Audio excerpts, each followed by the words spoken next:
lagyan natin ng sekreto natin, no? Yung pulang powder chili. Para masarap. Manghang. Yes. Padami na po siya, kaya tama na po. Yan ang last ko na nilalagay. Para plakado. Lakasan natin ang apoy. Yun. Kita niyo ang bouillon. Ang sarap. Grabe. Diba ganyan magluto ng boto-boto. Nadami naman yung kain natin. Then, katsarogoy. Diba? Ang sarap ng luto natin. Kaya mapapakain na naman kayo ng marami sa luto ko at maglalaway kayo. Absorb talaga ang sarap. Ano na?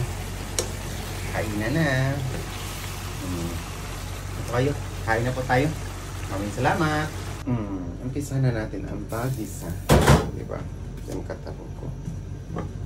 Gigisahin natin siya. Kunting mantika lang po. Para hindi masyadong mantika. Kasi nagamantika pa ang ating buto-buto. Diba? Madali siya mainit kasi malakas yung apoy natin. Diba? Pasok. Mainit na.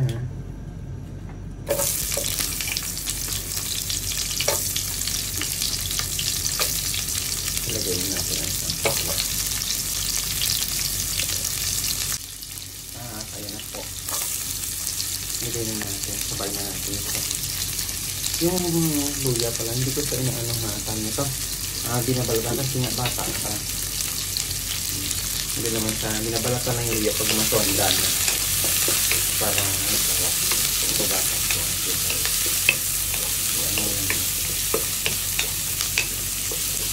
Isa yun ang bongga.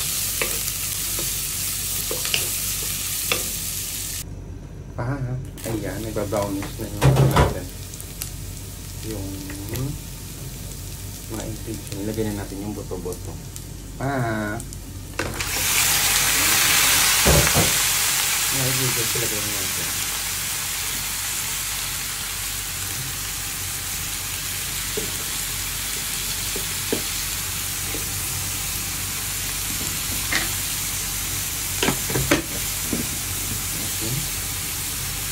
Huwag masyado madami natin sa ugat.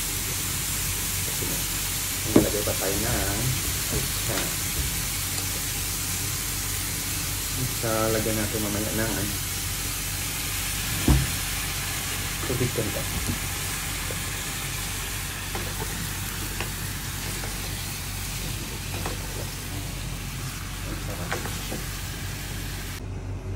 Ayan. Ang sarap. Grabe. Diba? Ayan. Ikat natin parang pasok. Sarap talaga pag na-absorb ng manok yung ingredient. Ang lasa ba ng sarsa. So, kasi niya talaga ma-absorb parang hanggang loob-looban ba. Yan. Kasi pag mga laman-laman ginagawa ko, piniprito ko pa siya nang piniprito. Kasi puto naman siya. Madali siya ma-absorb. Diba? Ganyan. Sarap.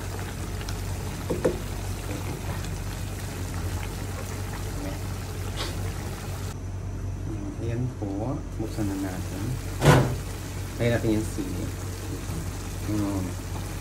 At ang suka natin. Kaya na ko para magtansya. Nilagyan ko talaga ng suka para tumagal ang pagkain. Hindi siya masira. Kasi nga sobrang init ngayon dito sa UAE. Kailangan natin, panaluto tayo, kailangan natin lagyan ng kunting suka o kunting asukal para hindi siya masira. Maliban lang kung may fridge tayo kasi walang problema. Makaka-imbak tayo ng pagkain. Wala tayong fridge. Hindi tayo kabili. Pasensya sa banga. Diba? Tignan natin. Nag-uwi sila. Sarap po. Ang sarap. Grabe.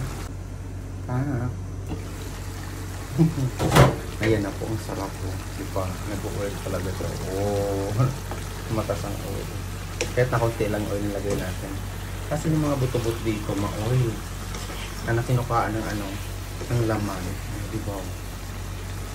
Magkano lang ito bili ko? 7.50? Ay hindi, mahal pala sa Pilipino. Kilo yung bakala.